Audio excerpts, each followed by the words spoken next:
রাত প্রায় 10টা বাজে।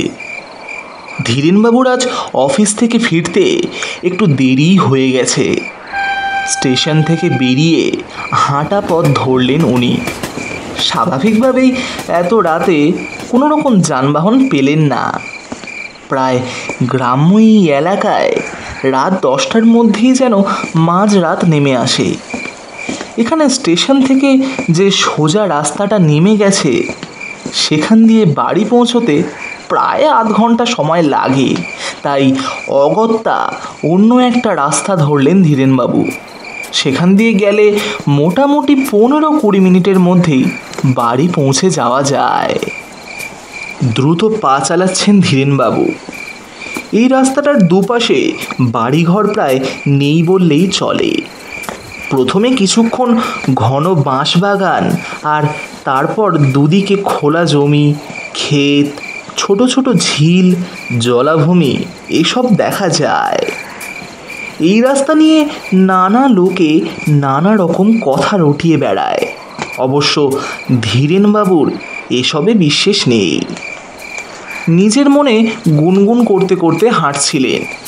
হঠাৎ তার চোখে পড়ল রাস্তার পাশের জলাজমির মধ্যে একটা আলো দেখা যাচ্ছে। রাস্তা থেকে বেশ খানিকটা দূরে মাটির উপর যেন ভেসে রয়েছে আলোটা। ধীরেনবাবু ভালো করে সেদিকে লক্ষ্য করলেন। হঠাৎ ওনার চোখের সামনে আলোকপিণ্ডটা জলাজমির মধ্যে এদিক ওদিক ছোটাছুটি শুরু করে দিল।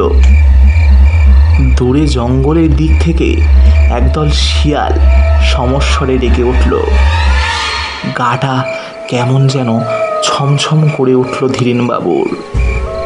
দ্রুত ঠাকুরের নাম জপ করতে করতে উনি বাড়ির পথে হাঁটা লাগালেন। দ্য শর্টিজ অফিসিয়াল প্রেজেন্টস আমাদের এই সপ্তাহের নিবেদন শঙ্খ শুভ্র ও তিয়াশার গল্প অবলম্বনে রহস্য রোমাঞ্চ সিরিজ ত্রিনেত্রর নতুন গল্প লোভ। কলেজের গণ্ডি পেরোনো 3 অভিন্ন হৃদয় বন্ধু রজত, জয় আর অনির্বাণ। 3 জনেই অ্যাডভেঞ্চার প্রিয় এবং রহস্যের প্রতি ওদের রয়েছে এক অদ্ভুত আকর্ষণ। সেই অ্যাডভেঞ্চারের ঝোঁকেই নিজেদের বুদ্ধি, দক্ষতা ও সাহসিকতার মাধ্যমে বিভিন্ন ধরনের জটিল ও অপরাধ মনস্ক রহস্যের সমাধান করে চলেছে তারা। এভাবেই ওরা যথেষ্ট সুনাম আর জনপ্রিয়তা অর্জন করেছে এই সমাজে। আজ আমরা শোনাব অধীরই সমাধান করা এমনই একটি রহস্যময় কাহিনীর প্রথম পর্ব। দ্য শর্টিজ অফিসিয়াল কোনো রকম হিংস্র বা অসামাজিক কার্যকলাপকে প্রশ্রয় দেয় না।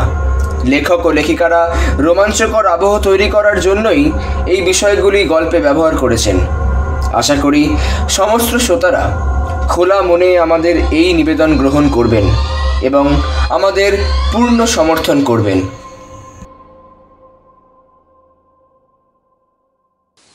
কতদিন পর আজ ফের পুরনো বন্ধুদের সাথে দেখা হবে, খুব মজা হবে, তাই না রজত? ফুরফুরে মেজাজে বাইক থেকে নামতে নামতে বলল অনির্বাণ। হ্যাঁ রে, আজ একদম জমিয়ে আড্ডা হবে। এখানে দাঁড়িয়ে বকবক না করে ভেতরে চল, সবাই বোধহয় এতক্ষণে এসে গেছে। আজ অনেক দিন পর কলেজের কয়েকজন বন্ধু মিলে একটা গেট টুগেদার প্ল্যান করেছে। ওদেরই ব্যাচমেট অর্কর বাড়িতে গেট টুগেদারের প্ল্যানটা হয়েছে। 7-8 জন বন্ধু মিলে বসলো আড্ডায়। অবশ্য সেই আড্ডার মূল কেন্দ্রবিন্দু হলো ওরা 3 রহস্যপ্রেমী। রাঁচিতে গিয়ে জীবনের ঝুঁকি নিয়ে যেভাবে ওই ভয়ঙ্কর খুনিকে পুলিশের হাতে ধরিয়ে দিয়েছিল ওরা, তার পুরস্কার স্বরূপ ওখানকার পুলিশ ডিপার্টমেন্ট থেকে ওদের একটা সম্বর্ধনা দেওয়া হয়। বলাই বাহুল্য এরপর পরিচিত মহলে ওদের জনপ্রিয়তা বেড়ে যাওয়াটাই স্বাভাবিক। টুকটাক কিছু বিষয়ে কথা বলার পরে আর 5টা জমায়েতের মতোই এখানেও সেই চিরাচরিত জনপ্রিয় বিষয়ে আলোচনা শুরু হলো। হ্যাঁ, বিষয়টা হলো ভূত ও অলৌকিক ঘটনা। আলোচনার মাঝে ওদের বন্ধু ঈশান বলে উঠল, এই জানিস, আমাদের গ্রামে এরকম অদ্ভুত ঘটনা হামেশাই ঘটে। কীরকম অদ্ভুত ঘটনা? তোরা তো জানিস যে আমি কলকাতার একটা মেসে থাকি। গ্রামের বাড়িতে যাই মাঝে মধ্যে। কয়েকদিন আগেই বাড়ির লোকের সাথে ফোনে কথা বলতে গিয়ে জানতে পারি যে ওখানে এখন হামেশাই এমন কিছু ঘটনা ঘটছে যেগুলোকে ঠিক স্বাভাবিক ঘটনা বলা চলে না। মানে এক কথায় ভুতুড়ে ঘটনা।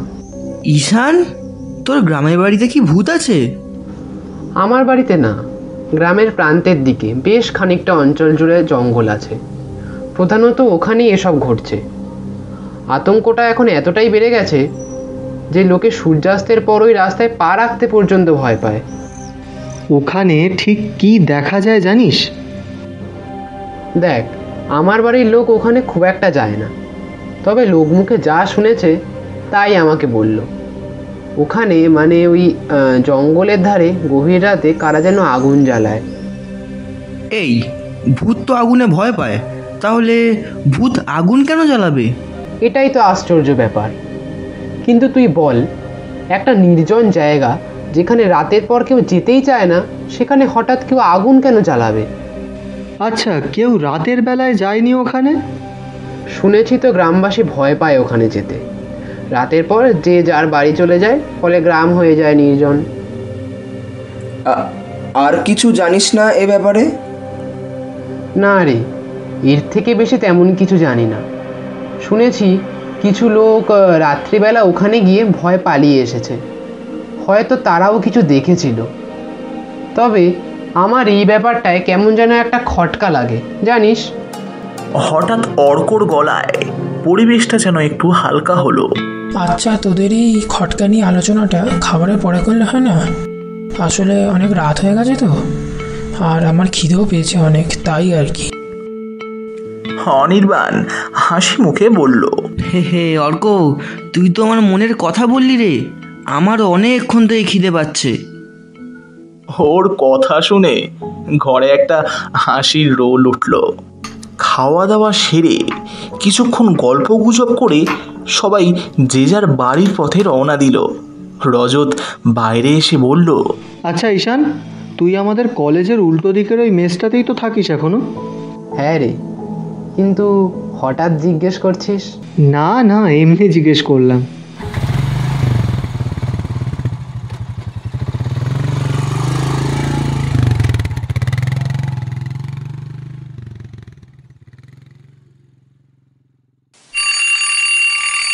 সকালবেলা ফোনের অ্যালার্মের শব্দে ঘুম ভাঙে ঈশানের। ঘড়িতে সকাল 7টা বাজে। বাথরুম থেকে ফ্রেশ হয়ে বেরিয়ে সকালের ব্রেকফাস্টটা সেরে ঘরের দিকে রওনা দিয়েছে, এমন সময় মেসের আরেকজন ছেলে এসে ওকে খবর দিল যে কয়েকজন ওর সাথে দেখা করতে এসেছে, বাইরে অপেক্ষা করছে। ঈশান মেসের বাইরে এসেই বিস্মিত স্বরে বলল, তোরা এত সকালে এখানে? কিছু হয়েছে নাকি? ওর বিস্মিত হওয়াটাই স্বাভাবিক, কারণ ওর সামনে দাঁড়িয়ে ওর 3 বন্ধু, রজত, জয় আর অনির্বাণ। রজত মৃদু হেসে বলল, সেরকম কিছু না, আসলে তোর সাথে একটু কথা ছিল। তুই কি ব্যস্ত? না না, আয় ভেতরে আয়। ওদেরকে নিজের ঘরে নিয়ে গিয়ে ঈশান বলল, কি হয়েছে রে? কোনো দরকারি কথা? হ্যাঁ, সেরকমই বলতে পারিস। কাল তো ওখানে ঠিকভাবে কথা বলা হয়নি। আসলে তোর গ্রামের বাড়ির ওই ভৌতিক ঘটনাটা শোনার পর থেকে খুব কৌতূহল হচ্ছে রে। এখানে তো এসব শোনাই যায় না। সে আমি কাল রাতেই বুঝতে পেরেছি। তোরা আমার বন্ধু, রহস্যের প্রতি যে তোদের কতটা টান সেটা আমি বুঝবো না? আমিও কাল রাতেই ঠিক করলাম যে আগামী শনিবার গ্রামের বাড়িতে যাব, কয়েকদিনের জন্য। ব্যাপারটা দেখতে খুব ইচ্ছে করছে। চাইলে তোরাও আসতে পারিস। আমার বাড়িতে তো সদস্য বলতে শুধু আমার বাবা আর মা। তোরা আমার বাড়িতেই আমার সাথে থাকবি, অবশ্য তোদের যদি কোনো আপত্তি না থাকে। আরে আপত্তি কিসের? ঘটনাটা শোনার পর থেকেই ওখানে যেতে ইচ্ছে করছে। তাহলে আমি মা বাবাকে আজকে ফোন করে এটা জানিয়ে দিই। তোরা যাচ্ছিস শুনলে ওরা খুব খুশি হবে। আর শনিবারের ট্রেনের টিকিট কাটার সময় তোদের টিকিটটা আমিই কেটে নেব। বাড়ি ফিরতে ফিরতে অনির্বাণ হঠাৎ প্রশ্ন করলো, আচ্ছা, যেটা আমরা করছি সেটা কি ঠিক হচ্ছে? কেন, ভুল কি আছে? না মানে এটা যদি সত্যি কোনো ভুতুড়ে ঘটনা হয়, মানে আমাদের কাজ তো রহস্য সমাধান করা, ভূত প্রেতের ব্যাপারে নাক গলানো কি উচিত হবে ভাই? গিয়ে তো দেখা যাক ব্যাপারটা কি। নির্দিষ্ট দিনে স্টেশনে ঈশানের সঙ্গে দেখা করলো ওরা। ট্রেনে ওর গ্রামে পৌঁছতে বেশ কিছুক্ষণ সময় লাগে। ওর গ্রামের বাড়ি মসলন্দপুর অঞ্চলে। রৌদ্রতপ্ত এই অপরাহ্নে ট্রেনটি স্টেশনে পৌঁছলো।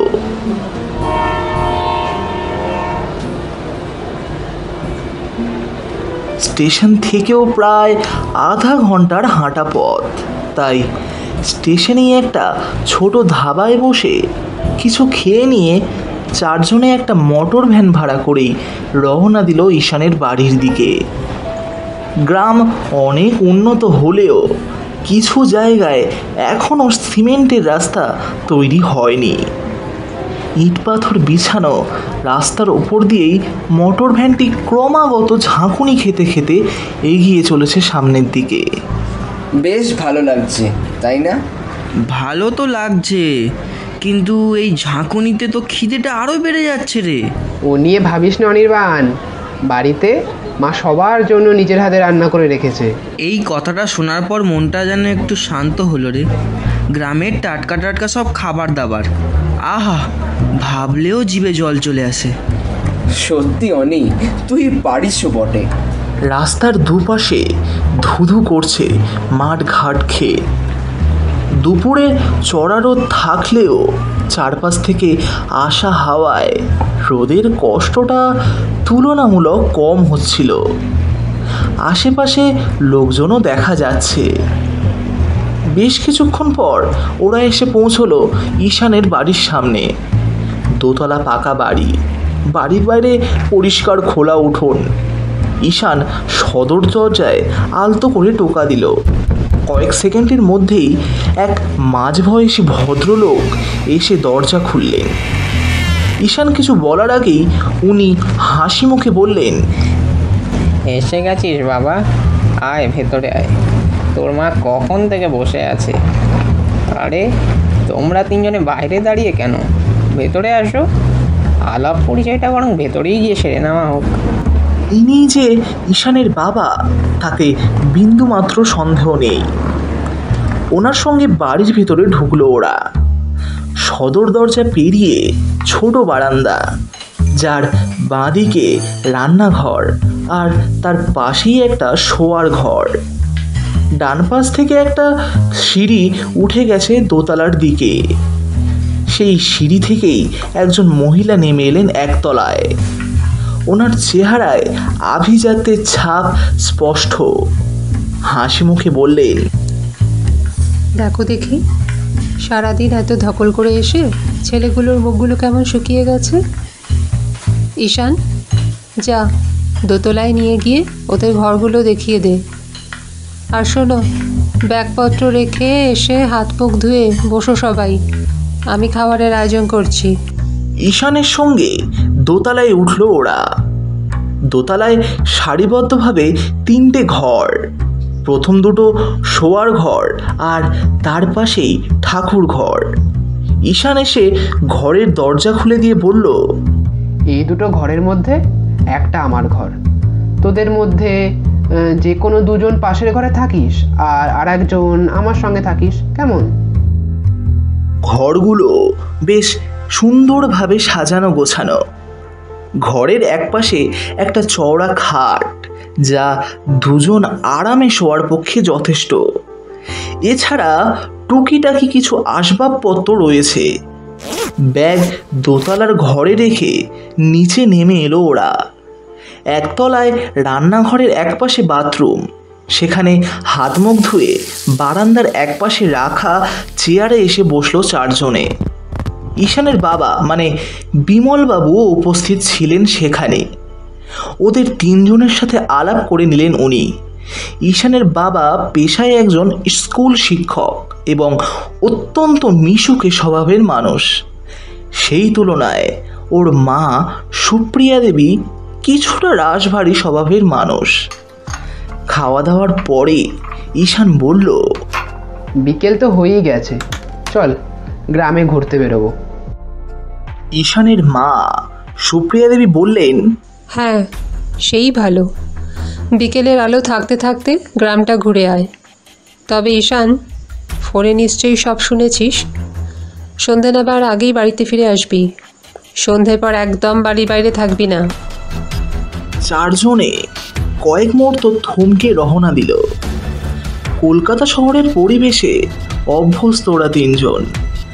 গ্রামের এই খোলামেলা পরিবেশ সত্যি মন জুড়িয়ে দিচ্ছে ওদের। হাঁটতে হাঁটতে অনির্বাণ হঠাৎ প্রশ্ন করলো, আচ্ছা, এই ভৌতিক ঘটনাগুলো কি গোটা গ্রামে জুড়ে ঘটে, নাকি শুধুমাত্র ওই জঙ্গলের ওখানেই? আমি যেটুকু শুনেছি, শুধুমাত্র ওই জঙ্গলের ওই দিকটাতেই এইসব হয়। লোকে বলে গ্রামে যে জাগ্রত কালী মন্দির আছে তার প্রভাবেই নাকি সরাসরি গ্রামের মধ্যে কোনো অমঙ্গলের ছায়া পড়ে না। চল তোদের বরং একবার মন্দিরটা ঘুরিয়ে আনি। আশপাশটা একটু ঘুরে নিয়ে ঈশান ওদের সেই কালী মন্দিরে নিয়ে গেল। বেশ বড় মন্দির। রাস্তা থেকে কয়েকটা সিঁড়ির ধাপ উঠে গিয়ে তারপর মন্দিরের দালান শুরু হয়েছে। খোলা দালানে ছড়িয়ে ছিটিয়ে কিছু স্থানীয় লোক বসে পুজো দেখছে। মন্দিরের দালানের দুই ধারে বেশ কয়েকটা চওড়া থাম, যার ওপর ভর করেই তৈরি হয়েছে মন্দিরের উঁচু চূড়া। দালানের ভেতর দিকে ঠাকুর ঘর, সেখানেই মা কালীর মূর্তি রয়েছে। ওরা যখন মন্দিরে প্রবেশ করলো তখন সন্ধ্যের পুজো সবে শেষ হয়েছে। বয়স্ক পুরোহিত স্থানীয় লোকদের মধ্যে প্রসাদ বিতরণ করছেন। ঈশানকে দেখে এগিয়ে এলেন উনি। তারপর নিজের চোখের পুরো চশমাটা একটু ঠিক করে নিয়ে বললেন, আরে ঈশান যে, কবে এলে? এই আজকেই এলাম গো জেঠু। পুরোহিত মশাই ওদের তিনজনের দিকে তাকিয়ে বললেন, মানে তোমাদের তো বাবা আগে এখানে দেখিনি, নতুন নাকি? আসলে ওরা আমার বন্ধু, জয়, রজত আর অনির্বাণ। ওরা কলকাতায় থাকে, আমি ওদের আমার গ্রাম ঘোরাতে নিয়ে এসেছি। বেশ বেশ, তা কেমন লাগছে গ্রামের পরিবেশ? দারুণ, কি সুন্দর খোলামেলা জায়গা। তোমরা আমাদের গ্রামের অতিথি, যত ইচ্ছা ঘোরো, তবে রাতের দিকে বেশি বাইরে থেকো না। রজত এতক্ষণ পর প্রশ্ন করল, কেন পুরোহিত মশাই? গ্রামগঞ্জ এলাকা, কত রকম অদ্ভুত ঘটনা ঘটে এখানে। তোমরা শহরের ছেলেরা এসব বিশ্বাস করবে না জানি, তবু রাতে বাইরে না বেরোনোই ভালো। এই বুড়ো মানুষের কথাটা শুনো, আর এই নাও মায়ের প্রসাদ। বলে প্রসাদের থালা থেকে চারজনের হাতে মিষ্টি দিলেন পুরোহিত মশাই। তারপর অন্যান্য স্থানীয় লোকেদের প্রসাদ দিতে চলে গেলেন। বাড়ি এসে যখন ঢুকলো চারজনে, তখন সন্ধে প্রায় 7টা বাজে। দোতলায় যাওয়ার সময় রজত লক্ষ্য করলো যে ঈশানের বাবা বিমলবাবু একতলায় নিজের ঘরে বসে বই পড়ছেন। রান্নাঘরের দিকে তাকিয়ে সুপ্রিয়া দেবীকেও দেখতে পেল সেখানে। চারজনে দোতলায় ঈশানের ঘরে গিয়ে আড্ডায় বসল। কথার মাঝেই আচমকা ঘরের লাইটটা দপ করে নিভে গেল। মুহূর্তের জন্য চমকে উঠল ওরা। তারপর ঈশান বলে উঠল, আসলে গ্রামে কারেন্টের একটু সমস্যা আছে, বিশেষ করে রাত হলে মাঝে মধ্যে এমন কারেন্ট চলে যায়। চল বরং ছাদে যাওয়া যাক, ঘরে বড্ড গরম। ছাদটা বেশ খোলামেলা। এখানে দাঁড়িয়ে গ্রামের অনেক দূর অবধি দেখা যাচ্ছে। কারেন্ট না থাকার জন্য যতদূর তাকাচ্ছে ঘন অন্ধকার ছাড়া তেমন কিছুই দেখতে পাচ্ছে না। আবছাভাবে কিছু বাড়িঘর তো দেখা যাচ্ছে, আর দূরের বন জঙ্গল গাছপালাগুলো যেন ছায়া মূর্তির মতো দাঁড়িয়ে আছে সেই জমাট বাঁধা অন্ধকারের মধ্যে। আকাশে জমে থাকা মেঘগুলোকে অন্ধকারে লালচে রঙের দেখাচ্ছে, মনে হয় বৃষ্টি নামবে।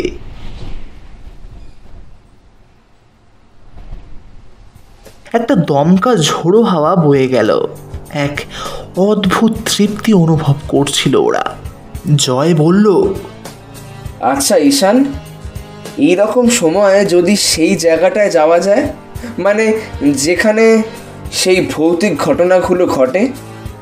অনির্বাণ উত্তেজিতভাবে বলে ওঠে, ওহো, তাহলে তো পুরো ভুতুরে অ্যাডভেঞ্চার হয়ে যাবে। ঈশান বলল, মা এখন বেরোতেই দেবে না বাড়ি থেকে, কিন্তু একটা ব্যবস্থা তো করতেই হবে। যাওয়ার ইচ্ছা তো আমারও আছে। চল এখন নিচে চল, বৃষ্টি নেমেছে, এখানে দাঁড়ালে ভিজে যাব। ছাদের দরজা বন্ধ করে চারজন যখন নিচে নামছে ততক্ষণে বৃষ্টিটা আরও বেড়েছে। ঈশানের বাবা মা রাতে তাড়াতাড়ি খেয়ে নেন। যখন খাওয়া দাওয়া সেরে ওরা চারজন দোতলায় এলো তখন রাত 10টা বাজে। এত তাড়াতাড়ি রাতের খাওয়া দাওয়া করার অভ্যাস ওদের নেই, তবু অসুবিধা কিছুই হলো না। ঈশানের ঘরে বসেই ফের আড্ডা শুরু হলো চারজনের। কারেন্ট এখনও আসেনি। অন্ধকার ঘর, জানালাটা একটু ফাঁক করা রয়েছে। বৃষ্টিটা একটু থেমেছে। বাইরে একটানা ব্যাঙ আর ঝিঁঝি পোকার ডাকের শব্দ যেন জায়গাটাকে নিস্তব্ধ হওয়ার সুযোগ দিচ্ছিল না। পরিবেশটা বেশ ভালোই লাগছিল ওদের। বেশ কিছুক্ষণ গল্পগুজব করার পরে যে যার নিজের ঘরে চলে এলো। সারাদিনে একটা ধকল তো ছিলই, তাই আর বেশি রাত অবধি জাগলো না ওরা। পরের দিন বেশ ভোরেই ঘুম ভেঙে গেল ওদের। সকালে রোদ তখনও অত প্রখর হয়নি। সদ্য গত রাতে হওয়া বৃষ্টিতে গাছপালাগুলো যেন আরও সতেজ ও সবুজ হয়ে উঠেছে। একতলায় নেমেছে সবে, এমন সময় গ্রামের দুজন স্থানীয় লোক হন্তদন্ত হয়ে এসে হাজির হলো। বিমলবাবুর উদ্দেশ্যে একজন বলে উঠল, সর্বনাশ হয়ে গেছে মাস্টারমশাই, তাড়াতাড়ি চলুন। কি হয়েছে? আলেয়া মেরেছে আমাদের গ্রামের পলাশকে, মাথা ফেটে পুরো 2 ভাগ হয়ে গেছে। ওই জলাজমির মধ্যে যে ঝিলটা আছে তার জলেই লাশ ভেসে উঠেছে। পুলিশ এসেছে, মোড়লবাবু আপনাকে ডেকে দিতে বললেন, আপনি তাড়াতাড়ি চলুন। বিমলবাবুর সাথে ওরা চারজনও রওনা দিয়েছে। এমন সময় সুপ্রিয়া দেবী বলে উঠলেন, এই শোন, তোদের যেতে হবে না ওই অলক্ষণে জায়গায়। ঈশানের বাবা তো যাচ্ছেই, আর তাছাড়া ওখানে আরও অনেক লোক থাকবে। থাক না, ওদের আর বাধা দিও না। কি হয়েছে ওরা একটু আমার সঙ্গে গেলে? এই চল, তোরা আয় আমার সাথে। ওরা চারজন একবার সুপ্রিয়া দেবীর দিকে তাকিয়ে নিল। উনি বেশ বিরক্তির সাথেই ওদের দিকে তাকিয়ে আছেন। বিমলবাবুর সাথেই রওনা দিল চারজনে। ঈশানের বাড়ি থেকে মিনিট 15 হাঁটার পরেই দেখতে পেল জলাজমিটা। এবড়ো খেবড়ো রাস্তার পাশ থেকে ঢালু জমি নেমে গেছে, আর সেখান থেকে কিছুটা হাঁটতেই শুরু হচ্ছে জলাজমি। একটা ছোট্ট অগভীর ঝিল আছে জলাজমির মাঝখানে। বৃষ্টিতে ঝিলের জল উপচে উঠেছে, চারপাশে জলকাদা ভর্তি। জলাজমির ওপারে দেখা যাচ্ছে সারি সারি গাছে ঘেরা অরণ্য। ঝিলের পাশেই পুলিশ কনস্টেবল ও কিছু স্থানীয় লোক ভিড় করে আছে। ভিড় ঠেলে সামনে এগিয়ে এসে লাশটি দেখতেই গাটা মুহূর্তের জন্য কেমন শিরশির করে উঠল ওদের। একটা ছেলে চিত হয়ে পড়ে আছে কাদা জলের মধ্যে, হাতে পায়ে মুখে কাদা ভর্তি। দেখে যা মনে হচ্ছে ছেলেটির বয়স 30-এর বেশি নয়। তার মাথাটা বীভৎসভাবে ফেটে গেছে। দেখে বোঝা যাচ্ছে যে প্রচুর রক্তক্ষরণ হয়েছে। কাদা জল, কচুরিপানা, বুনো ঘাসের গন্ধের সাথে রক্তের গন্ধ মিশে জায়গাটায় একটা বিশ্রী দুর্গন্ধের সৃষ্টি করেছে। ছেলেটার হাতের পাশেই কাদার মধ্যে একটা টর্চ পড়ে আছে। গ্রামের লোকদের মধ্যে একজন বলে উঠল, আলিয়ার ডেরায় রাত্রিবেলা এসেছিল সাহস দেখাতে, শুধু শুধু নিজের প্রাণটা হারালো। রজত একদৃষ্টে লাশের দিকে তাকিয়ে থাকতে থাকতে নিজের মনেই বলে উঠল, এ তো কোনো জোরালো অস্ত্রের আঘাত মনে হচ্ছে। কয়েকজন গ্রামবাসী তাকালো ওদের দিকে। ওরা তিনজন একপাশে সরে এসে লোকাল ইন্সপেক্টর সুরেশ মণ্ডলের সাথে কিছু কথা বলে ঈশানকেও ডেকে নিল। নিজেদের পরিচয় দিতে ইন্সপেক্টর বেশ হাসি মুখে বললেন, আপনাদের কথা আমি শুনেছি, বেশ কিছু রহস্য অত্যন্ত বুদ্ধিমত্তার সাথে সমাধান করেছেন আপনারা। এ সময় আশায় বরং আমাদের তদন্তে আরও সুবিধা হলো বলতে পারেন। আমি ফরেন্সিকে খবর দিয়েছি, কিছুক্ষণের মধ্যে তারা চলে আসবে।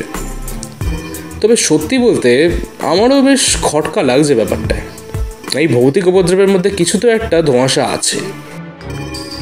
রজত ইন্সপেক্টরের সাথে কথা বলতে বলতে পলাশের লাশটাকে ভালোভাবে পর্যবেক্ষণ করতে লাগলো। জয় প্রশ্ন করলো, আচ্ছা, এই ছেলেটি মানে পলাশের বাড়ির লোকের সঙ্গে একবার কথা বলা যাবে? হ্যাঁ, নিশ্চয়ই। ওর মা ঘটনাটা জানার পরই অসুস্থ হয়ে পড়েন, তাই ওনাকে বাড়িতে নিয়ে যাওয়া হয়েছে। ওর বাবা রাস্তায় আছেন, আমিও জিজ্ঞাসাবাদ করতেই যাচ্ছিলাম, আপনারাও চলুন। ঢালু জমি থেকে রাস্তায় উঠে ইন্সপেক্টরকে অনুসরণ করে চারজন এসে পৌঁছলো রাস্তার ধারের একটা গাছতলায়। বড় একটা বটগাছের নিচে একটা সিমেন্ট বাঁধানো বেদি, সেখানেই মাঝবয়সী একজন লোক বসে খুব কাঁদছে। বুঝতে অসুবিধা হলো না যে উনি পলাশের বাবা। ইন্সপেক্টর ওনাকে প্রথম জিজ্ঞেস করলেন, আচ্ছা, আপনার ছেলে মানে পলাশ কাল রাতে বাড়ি থেকে বেরিয়েছিল কেন জানেন? বারবার বারণ করার পরেও ওর এক বন্ধুকে নিয়ে এখানে এলো আলেয়াকে দেখতে। বলেছিলাম যে যাস নে বাবা ওখানে, ও মানুষ তো নয়, ও আলেয়া। ওর মুখোমুখি হলে বেঁচে ফিরতে পারবি না। শুনলো না কথাটা। দুঃখে কেঁদে উঠলেন উনি। ওর সেই বন্ধু কোথায়? তাকে পাওয়া গেছে? সকালে আমাদের গ্রামের রাখাল গরু নিয়ে মাঠে যাওয়ার সময় এই রাস্তায় ওর এক বন্ধু রঘুকে অজ্ঞান হয়ে পড়ে থাকতে দেখে। ওরও মাথা ফেটে রক্ত পড়ছিল। তারপর জলাভূমির দিকে তাকাতেই দেখে জলকাদার মধ্যে ভেসে উঠেছে পলাশ। কান্নার দমক কথা থামিয়ে দেয় ওনার। ইন্সপেক্টর রঘুর বাড়িতে একবার যাওয়া দরকার। ও কি বাড়িতেই আছে নাকি হসপিটালে? বিমলবাবু ওদের সঙ্গেই ছিলেন, বললেন, আমি খোঁজ খবর নিয়ে যা দেখলাম, রঘুর চোটটা অতটা গভীর নয়। এক ডাক্তার এসে রঘুর মাথায় ব্যান্ডেজ করে দিয়েছে, ও এখন বাড়িতেই আছে। গ্রামের লোকেদের থেকে একটু খোঁজ খবর করে নিয়ে রঘুর বাড়িতে পৌঁছলো ওরা। একতলা টিনের চাল দেওয়া পাকা বাড়ি। বাড়ির উঠোনে কিছু স্থানীয় লোক নিজেদের মধ্যে কথাবার্তা বলছে। ইন্সপেক্টরকে দেখে তারা রাস্তা ছেড়ে দাঁড়ালো। তোরা ইন্সপেক্টরের সাথে ভেতরে যা, আমি বাইরে দাঁড়াচ্ছি। ভেতরে ঢুকলেন ইন্সপেক্টর আর সঙ্গে ওরা তিনজন। মাঝারি আকারের ঘর, আশেপাশে কিছু আসবাবপত্র রয়েছে আর ঘরের একপাশে একটা খাট। সেখানেই রঘু বসে আছে, মাথায় চওড়া ব্যান্ডেজ করা, মুখে চোখে বেশ ক্লান্তি আর আতঙ্কের ছাপ। ওদের দেখেই ভয়ার্ত স্বরে বলে উঠল, আমি কিছু জানি না, আমি জানি না। রজত শান্ত স্বরে বলল, আরে উত্তেজিত হবেন না, ভয়ের কিচ্ছু নেই। আপনার বাড়িতে আপনি সম্পূর্ণ নিরাপদ। আমরা আপনাকে বেশি বিরক্ত করব না, শুধু কয়েকটা প্রশ্ন করতে চাই। রঘু আতঙ্কিত দৃষ্টিতে তাকিয়ে থাকে রজতের দিকে। ইন্সপেক্টর ইশারায় রজতকে প্রশ্ন করতে বলেন। রজত প্রথমেই প্রশ্ন করে, আচ্ছা, আপনি কাল রাতে পলাশের সাথে ওই জলাজমিতে গেছিলেন তো? রঘু চুপ করে থাকে। রজত ফের শান্ত গলায় প্রশ্ন করল, দেখুন, আপনি তো জানেন আপনার বন্ধু মারা গেছে, আর সেটা যথেষ্ট অস্বাভাবিকভাবে। আমরা তদন্ত করছি, তাই এগুলো আমাদের জানা দরকার। আপনি নিশ্চয়ই চান যে আপনার বন্ধুর খুনি ধরা পড়ুক। রঘুর তরফ থেকে ফের কোনো উত্তর এলো না। এবার জয় বলল, আপনি এভাবে চুপ করে থাকলে তো কিছুই জানা যাবে না। কাল রাতে ওই জলা জমিতে যাওয়ার পর কি হয়েছিল আমাদের বলুন। রঘু কাঁপা হাতে নিজের মাথায় হাত রেখে বলল, মেরেছে, মাথায় মেরেছে। কে মেরেছে? আপনি কি দেখেছেন তাকে? রঘু হঠাৎ উচ্চস্বরে বলল, আমাকেও মেরেছে। আমি কিচ্ছু জানি না, কিচ্ছু জানি না। আপনি চলে যান, চলে যান এখান থেকে। আচ্ছা ঠিক আছে, আপনি শান্ত হন, এত উত্তেজিত হবেন না। আমরা চলে যাচ্ছি। ইন্সপেক্টর, বাইরে চলুন, আপনার সাথে কিছু কথা আছে। তোরাও চলে আয়, এনার বিশ্রাম দরকার।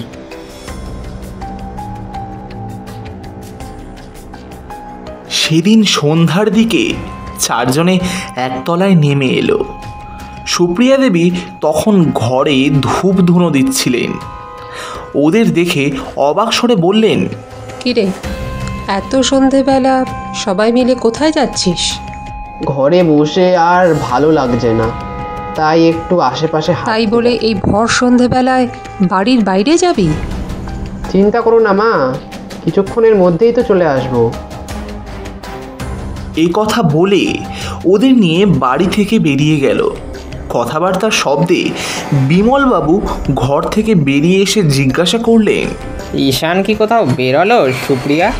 এই ভর সন্ধেবেলা তাদের এখন ঘুরতে যাওয়ার ইচ্ছে হয়েছে। আমার বলা না বলায় তো কিছুই যায় আসে না। ওই তিনজন শহুরে ছেলে, এসব তো কিছুই ওরা মানে না। ওদের পাল্লায় পড়ে ঈশানটাও বিগড়ে গেছে। আমার কথার তোয়াক্কা পর্যন্ত করলো না। এই যে শোনো, আমি বলে দিচ্ছি, নিজের ছেলেকে সামলাও।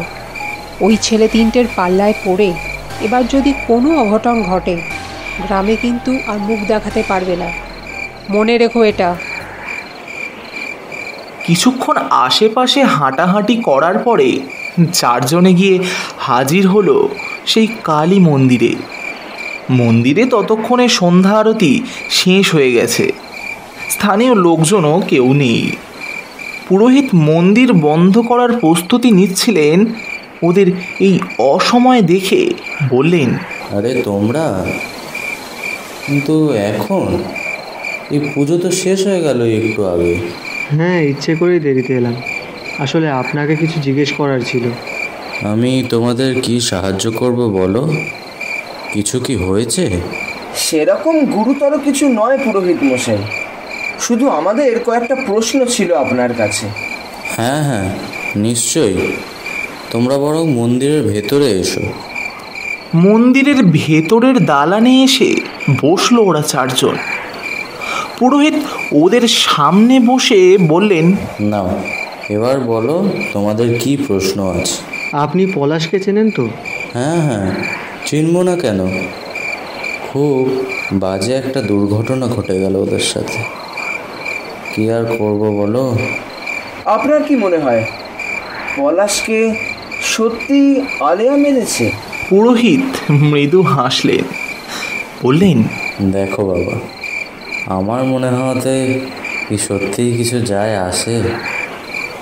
তবে এটুকু বলতে পারি, এই জলজমিতে কিছু তো অশুভ রয়েছে, সেই ইঙ্গিত আমিও পেয়েছি। কীরকম ইঙ্গিত জেঠু? আমি নিজে কখনো খুব বেশি যাতায়াত করিনি ওদিকে, বলতে পারো কখনো প্রয়োজন হয়নি। অনেক বছর ধরেই তো পুজো করছি। গ্রামে কিছু অমঙ্গল ঘটলে স্বাভাবিকভাবেই আমার ডাক পড়ে, তাই এসব অশুভ ব্যাপার আমি টের পাই বলতে পারো। সেই জন্যই তো বোধহয় আজকে রঘুর বাড়ি গেছিলেন। সে তো সকালে গেছিলাম, তোমরা জানলে কি করে? সকালে রঘুর বাড়ি থেকে বেরোনোর সময় আপনাকে বাড়ির বারান্দায় দেখলাম। তখন আর কথা বলা হয়নি, তাই এখন জিজ্ঞেস করছি। আচ্ছা, রঘুর মধ্যে কি কোনো অস্বাভাবিক পরিবর্তন দেখতে পেয়েছেন? সে লক্ষ্য করেছি বটে, তবে আমি মায়ের মন্ত্র বলে ওকে শুদ্ধ করে দিয়েছি। এখন আর চিন্তার কিছু নেই। তবে তবে তবে কি জেঠু? ও মানসিকভাবে খুব ভেঙে পড়েছে। পলাশ আরও যাকে বলে একেবারে হরিহর আত্মা ছিল, একজনকে ছাড়া আর একজনের চলতো না। পলাশের এই জেদের জন্যই আজ এই অনর্থটা হলো। আচ্ছা জেঠু, গ্রামের কারুর ওপর অশুভ প্রভাব পড়লে আপনি তো তাকে শুদ্ধ করে দেন, তাহলে আপনি আপনার মন্ত্র বলে ওই আলেয়ার প্রভাবকে দূর করে ওই জলাভূমিকে শুদ্ধ করতে পারবেন না? অনির্বাণের কথায় হালকা হেসে উঠলেন পুরোহিত মশাই। বললেন, কাজটা অতটা সোজা নয় বাবা। আমি একজন অতি সাধারণ পুরোহিত। সরাসরি এই অশুভ শক্তির সাথে লড়ার মতো ক্ষমতা আমার নেই। তার জন্য আরও অনেক শক্তি লাভের দরকার হয়, বুঝলে? আর গ্রামের মানুষকে আমি বাঁচাই না। গ্রামের যা মঙ্গল হয় সব উনিই করেন, সবই ওনার লীলা। এ কথা বলে উনি মা কালীর মূর্তির উদ্দেশ্যে করজোড়ে প্রণাম করলেন। কিছুক্ষণ সবাই চুপ। আচ্ছা, আমরা এখন আসি পুরোহিত মশাই, অনেক রাত হয়ে গেছে। হ্যাঁ বাবা, আসো, সাবধানে যাবে, কেমন? মা তোমাদের মঙ্গল করুক। মন্দির থেকে বেরিয়ে চারজনে রওনা দিল বাড়ির পথে। অনেকগুলো প্রশ্ন ও কৌতূহল জট পাকাচ্ছিল ওদের মাথার মধ্যে। আদৌ কি পুরো ব্যাপারটা অলৌকিক, নাকি এর পেছনে অন্য কোনো ষড়যন্ত্র রয়েছে? আর থাকলেও কি এমন ষড়যন্ত্র আছে এর পেছনে? বাড়িতে ঢোকার পর সুপ্রিয়া দেবী ওদের সাথে কোনো রকম কথা বললেন না। বিমলবাবু ইশারায় ওদের দোতলায় চলে যেতে বললেন। রাত 9:30 নাগাদ খেতে বসলো ওরা। খাওয়া চলাকালীনও কোনো রকম কথোপকথন হলো না। এক অদ্ভুত নিস্তব্ধ পরিবেশ যেন বিরাজ করছে ঘরের মধ্যে। ওদের এই হঠাৎ করে সন্ধ্যাবেলা বাইরে বেরিয়ে যাওয়াটা সুপ্রিয়া দেবী যে ভালো চোখে দেখেননি সেটা ওরা ভালো মতোই বুঝতে পেরেছে। খাওয়া শেষ হওয়ার পরে জয় বিমলবাবুকে জিজ্ঞাসা করলো, আচ্ছা কাকু, রঘু কেমন আছে আপনি জানেন? হ্যাঁ, আমি খোঁজ নিয়েছি, এখন অনেকটাই স্বাভাবিক আছে। তোরা বরং সকালে গিয়ে একবার ওর সাথে দেখা করে নিস, কেমন? ছেলেটা দেখা করতে চাইছিল তোদের সাথে। আচ্ছা, তাহলে কাল সকালের দিকেই আমরা যাব রঘুর বাড়ি। নিশুতি মাঝরাত, তখন কটা বাজে জানা নেই। রঘুর ঘুমটা হঠাৎ ভেঙে গেল। সকালের তুলনায় এখন বেশ সুস্থ আছে। প্রাকৃতিক প্রয়োজনে ঘর থেকে বেরিয়ে বাথরুমের দিকে গেল রঘু। মূল বাড়ি থেকে বেরিয়ে পিছন দিকে কিছুটা গিয়েই বাথরুম। ভয়টা অতটা লাগছিল না, তাই বাড়ির লোককে আর ডাকেনি। তাছাড়া সারাদিন ওদেরও অনেক ধকল গেছে। বাথরুম থেকে বেরিয়ে পাশের কলে হাত পা ধুয়ে ঘরের দিকে রওনা দিয়েছে। হঠাৎ একটা শব্দ কানে এলো ওর।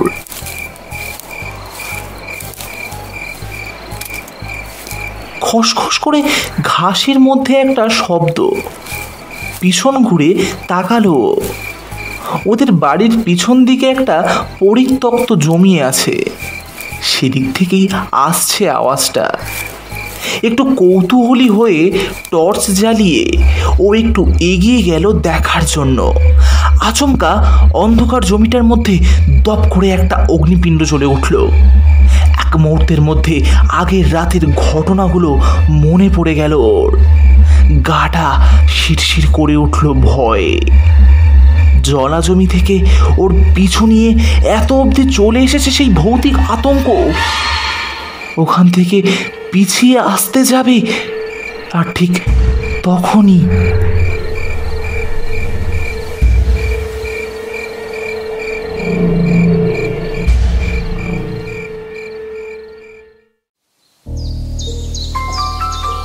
পরদিন বেশ ভোরের দিকে রজতের ঘুম ভাঙে নিজের ফোনের রিংটোনের শব্দে। ফোন ধরে বলে উঠল, হ্যালো, কে বলছেন? ইন্সপেক্টর সুরেশ মণ্ডল বলছি, একটা খবর আছে। ইতিমধ্যে ফোনের রিংটোনের শব্দে অনির্বাণের ঘুম ভেঙে গেছিল। কিছু বুঝে ওঠার আগেই রজত ফোনটা কেটে অনির্বাণকে ঠেলা দিয়ে বলল, অনি অনি অনি ওঠ, বেরোতে হবে। কি হয়েছে রে? কে ফোন করেছিল? ইন্সপেক্টর ফোন করেছিল, রঘু খুন হয়েছে। কি বলছিস ভাই, বাড়িতে? আরে না না, ওই জলাজমির মাঝে যে ঝিলটা আছে ওই জলেই লাশ ভেসে উঠেছে। নে ওঠ, ওদের ডেকে দে, তাড়াতাড়ি বেরোতে হবে এক্ষুনি। চারজনে যখন জলাজমিতে পৌঁছলো ততক্ষণে স্থানীয় লোকজন জড়ো হয়েছে রাস্তার ধারে। ওরা পৌঁছেই শটান ঢালু রাস্তা ধরে হেঁটে জলাজমির ভেতর দিকে গেল। ইন্সপেক্টরও সেখানে ছিলেন। জলাজমির মাঝখানে অগভীর ঝিলটার মধ্যেই ভেসে রয়েছে রঘুর নিথর দেহটা। চোখ দুটো বিস্ফারিত, মুখে চোখে প্রচণ্ড আতঙ্কের ছাপ, আর মাথার পিছন দিক ফেটে চারপাশ রক্তাক্ত হয়ে রয়েছে। ইতিমধ্যে ফরেন্সিকের লোকেরাও সেখানে এসে হাজির হয়েছে। ওরা চারজন বিস্মিত চোখে তাকিয়েছিল সেদিকে। ইন্সপেক্টর এগিয়ে এসে বললেন, এই নিয়ে ভৌতিক উপদ্রবের পাশাপাশি দুটো খুন হলো। খুব আফসোস হচ্ছে। আফসোস? কাল রাতে রঘু আমাদের সঙ্গে কথা বলতে চেয়েছিল। হয়তো ও এমন কিছু জানতো যেটা আমাদের বলতে চেয়েছিল। ইস, কাল রাতে যদি একবার কথা বলা যেত ওর সাথে, তাহলে হয়তো এটা আর হতোই না। আপনারা এতটা শিওর হচ্ছেন কি করে? ঠিক শিওর নয় ইন্সপেক্টর, তবে আপনি হয়তো লক্ষ্য করেছেন গতকাল সকালবেলা যখন ওর বাড়ি গেছিলাম তখন ও কিছুতেই আমাদের সঙ্গে কথা বলতে চাইছিল না। সেখানে হঠাৎ কালকে রাত্রিবেলা ও আমাদের সঙ্গে কথা বলতে চাইল। নিশ্চয়ই কিছু একটা দরকারি কথা বলার ছিল। সেই সময় ওর কথাটা শুনতে গেলে হয়তো ওকে বাঁচানো যেত। খানিকক্ষণ চুপ করে ফের প্রশ্ন করল রজত, আচ্ছা, পলাশেরও তো মাথার পিছন দিকে একটা গভীর ক্ষত ছিল। এই দুটো বডির পোস্টমর্টেম রিপোর্ট আসতে কতক্ষণ লাগবে? চেষ্টা করছি যত শীঘ্র সম্ভব পোস্টমর্টেম রিপোর্ট বার করার। রিপোর্ট এলে আমি নিজে আপনাদের জানাবো। আচ্ছা ইন্সপেক্টর, অন্য লোকেদের কথা অনুযায়ী মাঝে মধ্যেই নাকি রাত্রিবেলা এই জলাজমিতে আগুন জ্বলতে দেখা যায়। খোঁজ খবর করে আমরা যেটুকু জানলাম, ওই জঙ্গলের ধারেই নাকি আগুনগুলো বেশি দেখা যায়। তা সেই জায়গাগুলোকে একবার চেক করা যাবে? মানে কেউ যদি ইচ্ছাকৃত আগুন জ্বালিয়ে ভয় দেখানোর চেষ্টা করে, সেক্ষেত্রে আগুনের পোড়া দাগ, পোড়া কাঠের টুকরো বা কিছু জ্বালানি, এসব নিশ্চয়ই পাওয়া যাবে। ঠিক এই সন্দেহের ওপর ভিত্তি করেই গতকাল, মানে পলাশের মার্ডারের দিন, জায়গাগুলো চেক করেছিলাম। সেরকম কিছুই পাওয়া যায়নি। ওই অংশের মাটির কিছুটা স্যাম্পল ফরেন্সিকে পাঠানো হয়েছে। আশা করছি রহস্যটা খুব শীঘ্রই সমাধান করা যাবে। চারজনে যখন বাড়িতে এসে ঢুকলো তখন প্রায় বেলা 12টা পেরিয়েছে। বিমলবাবু রঘুর বাড়িতে গেছেন। স্বাভাবিকভাবেই এই পরিস্থিতিতে ওর পরিবারের পাশে থাকা উচিত। দোতলায় যাওয়ার সময় সুপ্রিয়া দেবীর কথাগুলো কানে এলো ওদের। রান্নাঘরে কাজ করতে করতে নিজের মনেই বলছেন, কবে যে এই অশুভ ছায়া যাবে? বেচারা রঘুটাও আলেয়ার কোপে পড়ল। হে ভগবান, রক্ষা করো আমাদের। দোতলায় ঈশানের ঘরে মুখোমুখি চারজন বসে।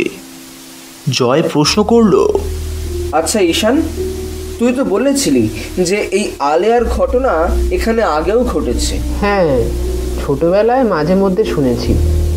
মায়ের কড়া বারণ থাকায় ছোটবেলায় কখনো ওদিকে যায়নি, কিন্তু এখন যেন ব্যাপারটা একটু বেশি ভয়ঙ্কর রূপ নিয়েছে। তার মানে এর আগে আলিয়া কাউকে মারেনি, তাই তো? না, সেরকম তো শুনিনি। হ্যাঁ, অনেকে ভয় পেয়ে পালাতো, এই অবধি। তাহলে হঠাৎ আলেয়া কেন লোককে মারতে শুরু করলো ঈশান? তোর কি মনে হয় রজত, কেসটা কি? মনে তো অনেক কিছুই হচ্ছে, এবার তার মধ্যে কোনটা সত্যি সেটাই একটু যাচাই করে নিতে হবে। সেদিন সন্ধে প্রায় 6টা নাগাদ ওরা ফের রওনা দিল স্টেশনের দিকে। সুপ্রিয়া দেবী হাই প্রেশারের রোগী, ওষুধটা ফুরিয়ে গেছে। ওষুধটা আনার জন্যই বেরিয়েছিল ঈশান, তাই ওরা সঙ্গে গেল। ওষুধ আনার পাশাপাশি আরও কিছু কাজ সারা বাকি ছিল ওদের। স্টেশন থেকে ওষুধ কিনে থানায় গিয়ে ইন্সপেক্টরের সাথে কথাবার্তা সেরে যখন থানা থেকে বেরোলো ওরা, তখন রাত প্রায় 8টা বেজে গেছে। ইন্সপেক্টর থেকে ওরা জানতে পারলো যে সম্ভবত রঘু রাতে বাথরুমের দিকে গেছিল, কারণ পুলিশ তদন্ত করতে গিয়ে বাথরুমের পাশেই রঘুর এক পাটি চটি আর একটা টর্চ পড়ে থাকতে দেখেছে। অর্থাৎ ওখানেই কিছু একটা অঘটন ঘটেছে। কিন্তু ওখান থেকে রঘু জলা জমিতে কীভাবে পৌঁছলো সেটাই এখন রহস্য। আর পোস্টমর্টম রিপোর্ট এখনও এসে পৌঁছয়নি। থানা থেকে ফিরছিল 4 জনে, চুপচাপই হাঁটছিল। ঈশান নীরবতা ভঙ্গ করে বলল, এই ঘটনাগুলোর পিছনে আলেয়ার কোনো ভূমিকাই নেই, এটা অন্য কোনো রহস্য। সেই রহস্য সমাধান করার জন্য রাত্রিবেলা একবার ওখানে গেলে ভালো হয়। কি রে, যাবি নাকি? কিন্তু কাকিমা জানতে পারলে তো ভীষণ রেগে যাবে।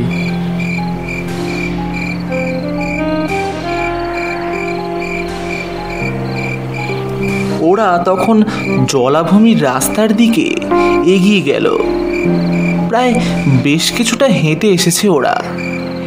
এবার রাস্তার দুপাশে ঢালু জমি নেমে গিয়ে দূরে বিস্তৃত ক্ষেত দেখা যাচ্ছে, আর এক পাশে দেখা যাচ্ছে সেই জলা জমি, যা বর্তমানে গ্রামে এক ভৌতিক আতঙ্কের সৃষ্টি করেছে।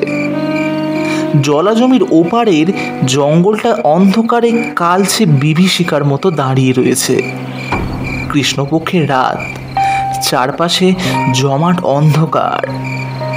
ঈশানের কাছে টর্চ ছিল ঠিকই, কিন্তু তবু ওরা অন্ধকারের মধ্যেই হাঁটতে লাগলো। অন্ধকার চোখে সয়ে যাওয়ায় খুব একটা অসুবিধা হচ্ছিল না। ঠিক তখনই ওরা খেয়াল করলো যে অনির্বাণ ওদের থেকে একটু পিছিয়ে পড়েছে। রজত প্রশ্ন করলো, কি রে অনি, দাঁড়িয়ে পড়লি কেন? ওটা কি রজত? ওর এই কথায় 3 জনে ঘুরে তাকালো ওর দিকে। অনির্বাণ বিস্ফারিত চোখে সামনের জলাভূমির দিকে আঙুল দেখালো। ওর দৃষ্টি অনুসরণ করে সেদিকে তাকাতেই থমকে গেল ওরা 3 জন। দূরে জলাভূমির শেষ প্রান্তে জঙ্গলের দিকে মিটমিট করে 2টো আলোকপিণ্ড জ্বলছে। আচমকা দপ করে আরো উজ্জ্বলভাবে জ্বলতে শুরু করলো সেগুলো। ঈশান, তোর টর্চটা দে। ওর থেকে টর্চটা নিয়ে সেটা জ্বালিয়ে ওদের ইশারা করে রজত রওনা দিল রাস্তার পাশে ঢালু জমির দিকে। অনির্বাণ ওর জামাটা টেনে ধরে বলল, ভাই, যদি ওখানে কোনো বিপদ হয়, আমাদের কাছে তো কোনো অস্ত্র নেই। রজত ঘুরে তাকালো ওর দিকে। বিপদের ভয় পেলে অ্যাডভেঞ্চার করবি কি করে? আয়, কিচ্ছু হবে না। ক্রমশ 4 জনে রাস্তার পাশের ঢালু পথ ধরে হাঁটতে শুরু করলো। বৃষ্টির জলে জমিতে কাদা কাদা ভাব পুরোপুরি শুকোয়নি। রজত আর অনির্বাণ সামনে, আর ঠিক ওদের পেছনেই জয় আর ঈশান। কিছুটা এগিয়ে যাওয়ার পরই চারপাশে কাদার পরিমাণটা আরও যেন বেড়ে যেতে লাগলো। পায়ের পাতা কিছুক্ষণের মধ্যেই কাদা জলে ডুবে গেল। 4 জনেরই দৃষ্টি স্থির রয়েছে ওই 2টি আলোকপিণ্ডের দিকে। আচ্ছা, আগুনের গোলাগুলো একটু সরে সরে যাচ্ছে বলে মনে হচ্ছে না? নাকি আমি ভুল দেখছি? না, তুই ঠিক দেখছিস। অগ্নিপিণ্ড দুটো গতিশীল, তার মানে এটা কৃত্রিমভাবে জ্বালানো নয়। সত্যিকারের আলেয়া ওটা? এটা কি করে সম্ভব? এ তো কোনো ভৌতিক ব্যাপারই নয়। কিন্তু ওরা তো আলেয়া দেখতে এসেছিল, ওদের কেউ কেন মারবে? ওরা অগ্নিপিণ্ডটার থেকে এখন মাত্র কয়েক হাত দূরে আছে। মাটি থেকে কিছুটা ওপরে জ্বলছে নীলচে অগ্নিপিণ্ড দুটি। মাঝে মাঝেই এদিক ওদিক যেন সরে সরে যাচ্ছে সেগুলো। হঠাৎ একটা বিদ্যুতের ঝলকানি, আর সঙ্গে প্রচণ্ড জোরে বজ্রপাতের শব্দ।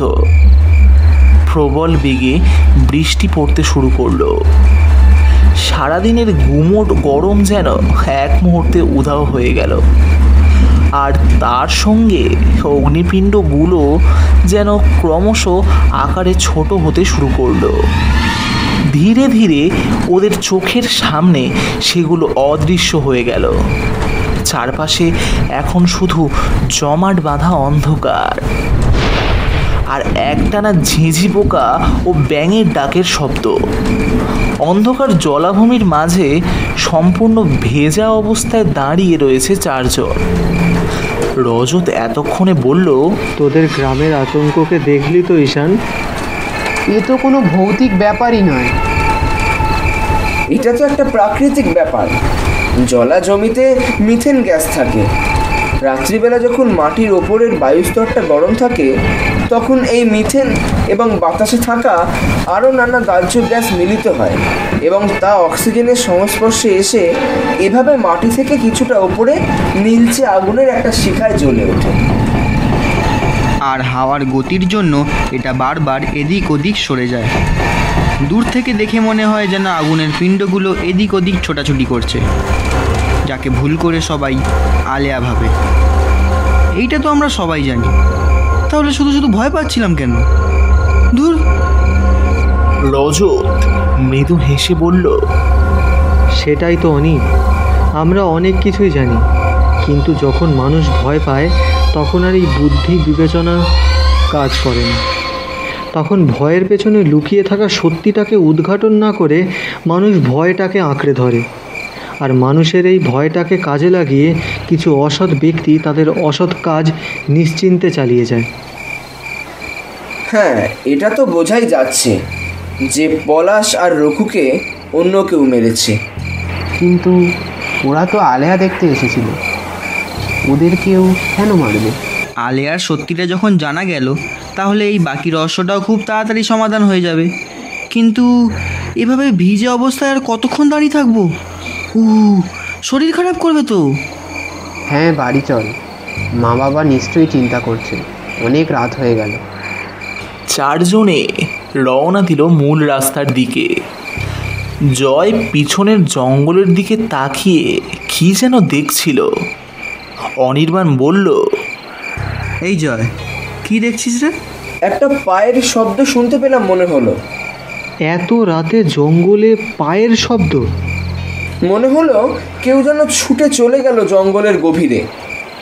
এর মধ্যেই ফের শোনা গেল পায়ের শব্দ। এবার একটা নয়, একাধিক পায়ের শব্দ শোনা গেল, আর সঙ্গে দলবদ্ধ শিয়ালের ডাক। ঈশান হেসে বলল, জঙ্গলে শেয়াল আছে, তাদেরই ছুটে যাওয়ার শব্দ তুই পেয়েছিস। আয়।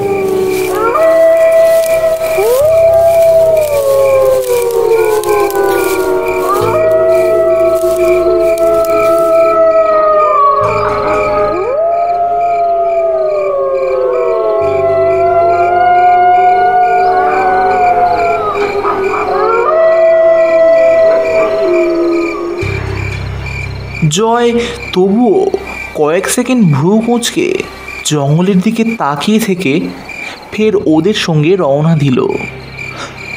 যখন বাড়িতে এসে ঢুকলো তখন রাত প্রায় 9টা বাজে। বাড়ির ভেতরে ঢুকতেই সুপ্রিয়া দেবী প্রশ্ন করলেন, একটা ওষুধ কিনে আনতে এতক্ষণ লাগে? আসলে ওষুধ কিনে ফেরার পথে ভ্যান অটো কিচ্ছু পাইনি, তারপর বৃষ্টিতে আটকা পড়ে গেলাম, হেঁটে এতটা আসতে গিয়ে একটু সময় লেগে গেল। তোরা তো অনেকটাই ভিজে গেছিস রে, যা গিয়ে হাত মুখ ধুয়ে শুকনো জামা কাপড় পরে নে। সুপ্রিয়া দেবী একবার তীক্ষ্ণ দৃষ্টিতে ওদের আপাদমস্তক দেখে নিয়ে রান্নাঘরে চলে গেলেন। বিমলবাবু এগিয়ে এসে একটু চাপা স্বরে বললেন, এইখানে হাঁ করে দাঁড়িয়ে না থেকে জামা কাপড় বদলে আয়, আর রাতের খাওয়া দাওয়ার পর ঈশানের মায়ের রান্নাঘরে পরিষ্কার করে আসতে দেরি হয়, সেই ফাঁকে তোরা একবার আসবি আমার ঘরে, কথা আছে। বিমলবাবুর কথা মতো রাতে খাওয়া দাওয়া সেরে চারজনে ওনার ঘরে গেল। বিমলবাবু এবার গম্ভীর স্বরে বললেন, তোরা এই জলা জমিতে গেছিলি তাই তো? চারজনে পরস্পরের মুখের দিকে তাকালো। এর মধ্যেই অনির্বাণ একগাল হেসে ফেলে। কাকু, তুমি জানলে কি করে গো? বিমলবাবু এবার হেসে ফেলে, বললেন, রাস্তায় যা কাদা আছে তা বড় জোর জুতোটাকে নোংরা করবে, কিন্তু তোদের তো হাঁটু অবধি প্যান্টে কাদার ছিটে লেগে আছে, তা থেকেই বুঝলাম। ও বাবা, মাকে একটু বুঝিয়ে বলো না গো, খেতে বসে আজকেও তো কোনো কথাই বললো। সে না হয় আমি মাকে বুঝিয়ে নেব, কিন্তু তোরা এভাবে যখন তখন রাত বিরাতে যাস না ওখানে। আলেয়া ব্যাপারটা যে সম্পূর্ণ সাধারণ প্রাকৃতিক ব্যাপার এটা আমি জানি, কিন্তু খুনগুলোর জন্যই তো ভয় লাগে, যদি কোনো বিপদ হতো তোদের। কিন্তু কাকু, আমাদের বিপদ হতে পারে ভেবে গ্রামের নিরীহ লোকগুলোকে তো আর বিপদের মুখে ঠেলে দিতে পারি না। এতগুলো লোককে বাঁচাতে গিয়ে না হয় আমরা একটু বিপদের ঝুঁকি নিলাম। কাকু, তুমি একদম চিন্তা করো না গো, যে বা যারা পলাশ আর রঘুকে মেরেছে আমরা তাদের খুঁজে বার করবই। আচ্ছা কাকু, জলাজমির পাশে যে জঙ্গলটা আছে সেটা কত বছর পুরনো বলতে পারবেন? তাও 10-12 বছর পুরনো তো হবেই। আসলে ওটা পঞ্চায়েত সরকার উদ্যোগ নিয়ে বানিয়েছিলেন। মেহগনি গাছের জঙ্গল ওটা, বলতে পারিস ওই জঙ্গল হলো আসলে সরকারি সম্পত্তি। মেহগনি গাছ? সে কাঠ তো অনেক দামি। হ্যাঁ, যার জন্যই ওটাকে সরকারি সম্পত্তি হিসাবে বানানো হয়েছে। থ্যাংক ইউ কাকু, আমাদের এতটা হেল্প করার জন্য। কৌতূহল তো আমারও আছে রে, কিন্তু অ্যাডভেঞ্চার করতে গেলে সাহস লাগে, প্রচণ্ড সাহস আর সঙ্গে বুদ্ধি, যেটা তোদের মধ্যে আছে। তাই আমি যদি তোদের একটু সাহায্য করতে পারি তাহলে আমারই ভালো লাগবে, তবে যা করবি খুব সাবধানে। ঘরে এসে জয় বলল, রজত, ওই জঙ্গলে মেহগনি গাছ আছে, সে গাছের কাঠ অত্যন্ত দামি, সেই কাঠের লোভেই কি কেউ? তাই যদি হয় তাহলে তো তাদের ধরতেই হবে, কারণ তারা প্রথমত সরকারি সম্পত্তি ধ্বংস করছে নিজেদের স্বার্থ সিদ্ধির মতলবে, আর ভূতের ভয় দেখিয়ে গ্রামের মানুষকে দূরে সরিয়ে রাখছে। আর তারপর পলাশ আর রঘু ওখানে গিয়েছিল, তাই ওদেরও মেরে দিল। হয়তো পলাশ আর রঘু ওদের এই কীর্তি দেখে ফেলেছিল, ওদের বাঁচিয়ে রাখলে ওরা সবাইকে বলে দিতে পারত, তাই ওদের রাস্তা থেকে সরিয়ে দিল। না, এই ক্রিমিনালদের তো আর বেশি সময় দেওয়া যাবে না। এর মধ্যেই রজতের ফোনটা বেজে উঠল। ফোনটা রিসিভ করে ও বলল, হ্যাঁ ইন্সপেক্টর মণ্ডল, বলুন। কয়েক মিনিট কথা হলো ইন্সপেক্টর সুরেশ মণ্ডলের সঙ্গে। বেশিরভাগ সময়টাই রজত চুপ করে উল্টো দিকের কথাগুলো শুনছিল। কথা শেষ হওয়ার পর ফোন কেটে 2-3 বার ঘরের মধ্যে পায়চারি করে নিল ও। ঘরের মধ্যে চরম নিস্তব্ধতা। জয় চাপা স্বরে জিজ্ঞেস করলো, কি হয়েছে রজত? কি বললেন ইন্সপেক্টর? এই দম চাপা উত্তেজনাময় পরিস্থিতিতেও রজত শান্ত চাহনিতে একবার ওদের দিকে তাকালো। ওর ঠোঁটের কোণে ফুটে উঠল সেই পরিচিত হাসি। শীঘ্রই এই গল্পের দ্বিতীয় পর্ব আসবে জানতে হলে চোখ রাখুন আমাদের ইউটিউব চ্যানেল দ্য শর্টিস্ট অফিসিয়ালে।